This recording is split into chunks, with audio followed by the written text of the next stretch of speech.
Hey guys, thanks for tuning in to another video on ForgottenWeapons.com. I'm Ian McCullum, and today we are taking a look at a North Korean Type 68-1 export AK. Well, mostly this is a parts kit that has been rebuilt as a semi-auto rifle here in the US by Appalachian Gun Works. Big thanks to them for doing this work for me. At any rate, this is one of a batch of guns that came into the US. Well, several successive batches of them came in, and they were always marketed as Asian contract guns. Well, they are in fact North Korean guns that were made specifically for export to somewhere in the Middle East or North Africa. It's a little bit unclear exactly where, but as far as I can tell, the top contender would be Syria, with the guns then probably being imported into the US and demilled into parts kits via Lebanon. There have been a number of guns coming in from Lebanon, and I suspect that that's where all of these came from as well. At any rate, these have specific markings on them that indicate their export to North Africa or the Middle East, and we'll get to that in a moment. First, however, of course, North Korea was one of many users of the AK. They started making AKs in 1958 with the Type 58, which was essentially a milled copy of the Soviet Type 3 AK. Those were made with fixed stocks and underfolding stocks, and I actually have a video on an original, completely intact, transferable Type 58 North Korean AK. I'll link to that down in the description if you'd like to take a closer look at it. But then in 1968, North Korea started producing its version of the AKM. That would be the stamped receiver, simplified, modernized, improved AK. They once again made these with both fixed stocks and underfolding stocks. They remain in 7.62 by 39 millimeter, of course. And those guns were used, well, both of them, but especially the Type 68s, were used as export material. They were a way for North Korea to bring hard currency into the country by selling something that they had in, well, relative abundance for North Korea. And these guns got exported all over the world, including like everywhere from Latin America to Africa to the Middle East. They've shown up in Afghanistan. They've shown up all over in Middle East and North African conflict zones. And, well, they got into Lebanon from whence they came into the US. So anyway, there are a number of distinctive elements on North Korean Type 68s. It's like, there's nothing super distinctive. If you're not a serious AK nerd, this just looks like an AKMs, an underfolding AKM. However, if you really want to be able to spot the North Korean stuff, well, let's dig in and take a look at it. All right, here's the whole thing, but let's start with the markings, because there's three different sets of markings that you might see. All right, so this is an American Childers semi-auto receiver that doesn't have any markings, which is actually correct for this version of the gun. But the guns that are made for domestic North Korean military use do have a marking down here. It's a 5-pointed star in a circle. That's the North Korean sort of government logo. It'll say 68 and have a pair of Korean characters. Up here, you'll have your serial number, and again, the formats may change a bit depending on when they were manufactured. My understanding is that early on, they used a North Korean character as a prefix to indicate year of manufacture. They then later changed to numeral prefixes. In theory, this one, 614653, should be 1986 production, hence the leading 6. The leading 1 there indicates that it is the 1980s. If that were a 0, it would be 1970s, so a 6-0 would be 1976. Not 100% sure on that, but that's the best description of serial numbers that I've found thus far. Anyway, we then also have rear sight markings. So first off, note that this only goes out to 800. That's typical for the Type 68. There will then be 3 potential markings for your battle sight 0. This one is actually an Arabic marking, and this is what indicates primarily that these guns were made for specifically an Arabic-speaking contract. On the domestic North Korean guns, you will have a Korean character there instead, like that. And for sort of the standard export guns, you'll have a Roman numeral 3 here, because the battle sight 0 is a 300-meter 0. Now, to go along with those, we also have 3 different styles of selector markings. The domestic North Korean military guns will have nothing for the safe position, and they will have Korean characters for full and semi. The typical export versions will have a little infinity symbol for full and a 1 for semi-auto. And then these specific Arab contract ones have this SAR, semi-automatic and repetition, I suspect. So this isn't the original receiver, but Childers has replicated these marks pretty accurately. There are other countries that also did SAR export markings for AK selectors, but they tended to do them in different fonts, and this is what you would expect to see on a North Korean example. All right, now let's take a look at some of the features. On the front sight, the most distinctive element is this lightning cut in the front, which you do not get on other nationalities' AK front sights.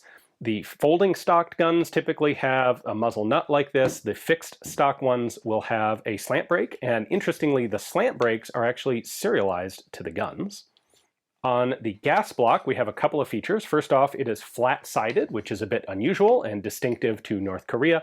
And then the front sling loop is attached to, or is part of, the gas block. So this is reminiscent of mostly of Chinese-made AKs, but that is, again, something specific to North Korean. You can sometimes spot this flat side in photographs because it's a little reflective. The front handguard is a little bit different. It kind of narrows in instead of having a palm swell to it. That's pretty subtle, especially on guns like this that are pretty heavily worn, but it is a real feature. The trigger guard is one of the more distinctive elements, specifically this rib in the center of the trigger guard to help stiffen it up. That is uniquely North Korean. They have 2 trigger guard rivets on each side, which is used on some other AKs, but a single rivet is more common. They're also double hook triggers. Again, that's relatively common on earlier AKs and then kind of went out of fashion. The pistol grip is reminiscent of the Type 3 milled guns, but it is uniquely North Korean in dimensions. And then the folding stock arms are actually milled instead of being stamped, which is a little bit unusual. It's hard to spot if you're trying to use that to identify guns, but it is an interesting feature there. So just to reiterate, really the 3 main things that can identify one of these are going to be the cutout in the front sight, the flat gas block, and the ribbed trigger guard. Now there are a couple other elements inside that are different, so let's take a look at those as well. By the way, North Korea did use both ribbed and smooth dust covers, so you will find both. All right, starting up at the front here, some of our internal details. First off, the handguard, front handguard retainer does not have any ridges to lock it in to stabilize it on the front of the barrel here. It only locks onto the barrel itself. So, by the way, you know, a lot of these are going to be pretty nitpicky minor elements. The North Korean front trunnion is actually a bit reinforced compared to the standard Soviet pattern. And that's interesting, and it's not something you can see very easily from the outside. Although, if you look here, you'll notice that there is no rivet visible. It's been ground flush, unlike the one on this side. So this is a North Korean trunnion. This is, I think, Romanian. It's had all of its markings milled off, and I think this side's been milled down just a little bit. This is kind of a scrap part, but it will show us what I'm trying to point out here. Notice the thickness of the wall over here, and that's the area of material behind this locking lug. On the North Korean trunnion, that is way thicker. There's a lot more material in the right side locking lug, and it's particularly evident when you look at where that rivet goes. So this is, on the normal AK, that's stepped down, and there's enough space there that when you put a magazine in, you've got room on each side for a rivet head. So you can just have a rounded rivet like we see here. I mean, that's flat instead of round, but the rivet doesn't have to be ground down because there's clearance space inside the trunnion. By increasing this thickness to strengthen the locking lug, the North Koreans ran out of all that space. And so on this side, they have to go in there as part of the build process and actually grind that rivet flush. You can see how we have space on this side, but no space on that side. And the reason they only did it on one side is because the other locking lug is up here, and it's got a lot more material already there. This is the strong one normally. This is the weak one that they decided to reinforce. You can't tell from this semi-auto gun, but the North Korean AKs did not have rate reducers in them. And then the rear trunnions on these are weird. They're different than other guns in that they're actually split into two pieces. So we have the rear trunnion itself here that that makes the back of the receiver solid. And then you have the element in here that actually holds the folding stock elements in place, the big axle and latch. And on a regular sort of normal underfolding AK, this is one element. I don't have a sample here to show you, so we'll just use a picture instead. On the North Korean guns, you actually have a two-piece, a weldment, like a stamped weldment in here, and then a separate solid rear trunnion. So specifically, you have a rear trunnion like this, and then you have a separate piece that gets built into the receiver. This is an American-made one, made to build some of these parts kits. Some of the kits come with this piece and some don't, but that's a uniquely North Korean style of assembling this rear underfolding trunnion. The gas tube is kind of interesting and unusual. Instead of being made from seamless tubing, this is actually rolled and then welded. So you can see the seam right there, and then it goes back right at the edge of the wood there. They took a flat piece of metal, stamped these indentations in it, and then rolled it and spot welded it together. That's like, there's no good mechanical reason to do that. You only do that because you don't have the machine tooling to make one out of seamless tubing. And if we go to the bolt and carrier, we have another distinctive feature, and that is this lightning cut in here. The massive amounts of tool chatter are not uniquely North Korean, but they are distinctive. On a typical AK bolt carrier, you do not have that cutout right there. All right, just a couple other things. You will have serial numbers on the bolt carrier, the top cover, which is a little bit unusual. On a lot of other countries, those are stamped back here. North Koreans did it on the side. Some of these parts will have electro-penciled serial numbers. This one is numbered here, although it's really hard to read it. You will often have an electro-pencil number on the rear sight. This one was never there, or it's so worn away that you can't see it now. All right, so there you go. Here it is, all field stripped out.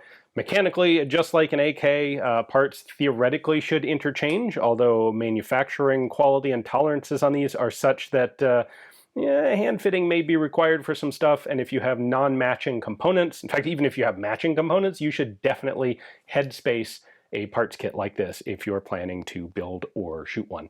Other than that, like in theory, major parts like the recoil spring, bolt carrier, bolt, etc., top cover are all interchangeable with other standard AKMs. So there you go. This is arguably one of the worst production AKs that was ever actually produced, which shouldn't be that much of a surprise coming out of North Korea.